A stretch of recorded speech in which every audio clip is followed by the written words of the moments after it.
पाटलांच्या सांगलीत अजितदादांची मोठी खेळी। ठाकरे गटासह भाजप क्लीन बोल्ड।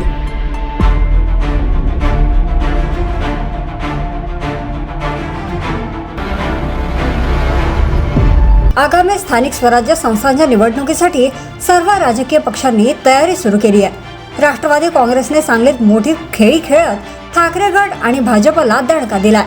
अजित पवार यांच्या खेळीने जयंत पाटील यांच्या समोरील अडचणी वाढल्या आहेत। सांगलीमध्ये शरद पवार गटाचे प्रदेशाध्यक्ष जयंत पाटील यांनी अजित पवार गटाला वाढण्यास कोणतीच संधी दिली नव्हती, परंतु ठाकरे गट आणि भाजपमधील नाराज आमदारांना हाताशी घेत राष्ट्रवादी पक्षाने कोंडी फोडली आहे। अजितदादांची ताकद वाढण्याचा वेढा निशिकांत पाटील यांनी उचलला होता। 4 आमदार अजित पवार गटात प्रवेश करणार असल्याचं निश्चित झाल्याने निशिकांत पाटील यांच्या प्रयत्नांना यश आल्याचं दिसतंय। राष्ट्रवादी काँग्रेस पक्षाने 4 आमदारांना पक्षात प्रवेश करून घेत जयंत पाटलांना होम ग्राउंडवर धक्का दिलाय।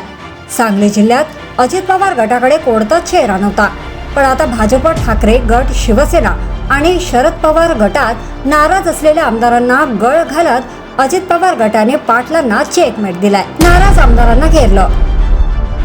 ठाकरे गटातील माजी मंत्री शिवाजीराव नाईक, शरद पवार गटातील माजी आमदार शिवाजीराव नाईक, भाजपमधील नेते आमदार राजेंद्र देशमुख यांना आपल्या पक्षात प्रवेश करून घेण्याचा निर्णय घेतला। पक्षप्रवेशांच्या चर्चेला विलासराव जगताप यांच्याकडून दुजोरा देण्यात आलाय। सांगली जिल्ह्याच्या राजकारणात घोरपडे, जगताप, नाईक, देशमुख यांचा कायम दबदबा राहिलाय, पण गेल्या काही वर्षात पक्षाकडून होणाऱ्या पक्षांतर्गत खच्चीकरण आणि गळपेचीमुळे हे नेते राजकारणातून बाहेर फेकले गेले होते। त्यामुळे ते पक्षात विरोधात नाराजी असल्याची चर्चा होती।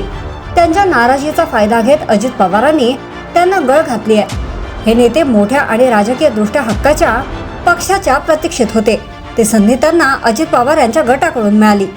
जर तुम्ही अजूनही YouTube चॅनलला सबस्क्राईब केलं नसेल तर ते लगेच सबस्क्राईब करा।